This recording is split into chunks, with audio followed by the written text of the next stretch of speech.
ఆనందంగా ఉంటే చూడాలని ఏకైక కోరిక తప్ప నాకు ఇంకొక కోరిక లేదు. మొన్న మీరందరినీ చూశాను. 5 ఏళ్ల పరిపాలన.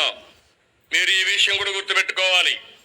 రాష్ట్రాన్ని విధ్వంసం చేశారు.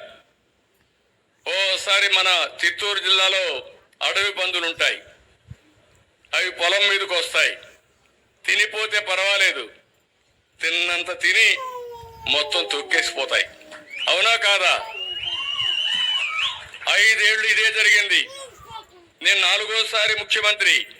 నాకే అర్థం కావడం లేదు ఇప్పుడు ఏం చేయాలో దిక్కుదోచని పరిస్థితి వచ్చింది. కానీ మీరు ఒక మంచి పని చేశారు. కష్టాల్లో ఉన్నప్పుడు విజ్ఞత ప్రదర్శించారు. ఆ విజ్ఞతే ఎన్డీఏతో పొత్తు పెట్టుకొని మేమందరం కలిసి పోటీ చేస్తే, నేను, జనసేన, బీజేపీ పోటీ చేస్తే 93% సీట్లు గెలిపించిన ఘనత ఆంధ్రప్రదేశ్కి దక్కింది.